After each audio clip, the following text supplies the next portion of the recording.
turmoil in Africa has flared up again with recent unrest in Egypt, removing its first democratically elected president from power.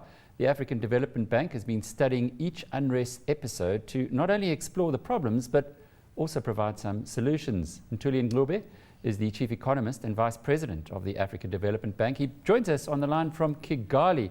Ntuli, it's sad to see this because only in Davos earlier this year, the president of South Africa was concerned that the topic that CNBC Africa put forward, that Bronwyn was asking him about, was de-risking the continent. Now we see that, well, maybe there was measure to that de-risking.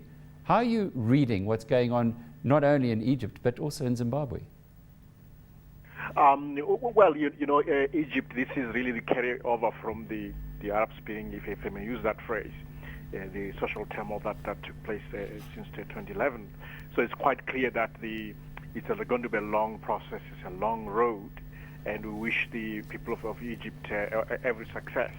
You know, when we have something as a revolution taking place, it takes a while for it to settle, for all the parties to feel that the process is inclusive, speak to the people's aspirations. So I think we're still going through that, let me call it a negotiation period, that really will lead to some equilibrium at some point where everyone feels, they've been included. You ask about Zimbabwe. Zimbabwe has gone extremely well, with the constitution amendment, the new constitution. It was approved and signed in. We have an election coming through.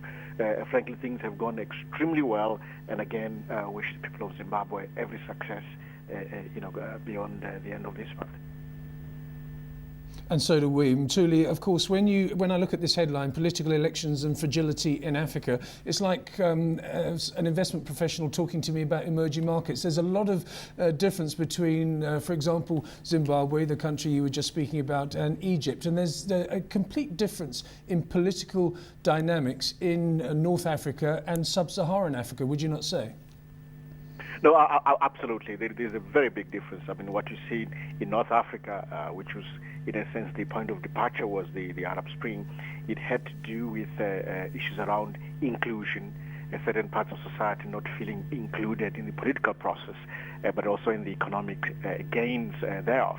But also it was about, to an extent, youth employment. Youth coming out of school, of university, and unable to find jobs and feeling left out because again of a society that left them behind. When you look at sub-Saharan Africa, again the picture is different, but in a sense not too different. But again, a lot has to do with natural resources. We are finding that natural resources become an issue when it comes to political, democratic transitions. But also we're finding that ethnic fractionalization is also an issue. Also we find that religious fractionalization is also an issue. Of course, those are not as prominent in North Africa as drivers of how elections seem to pan out.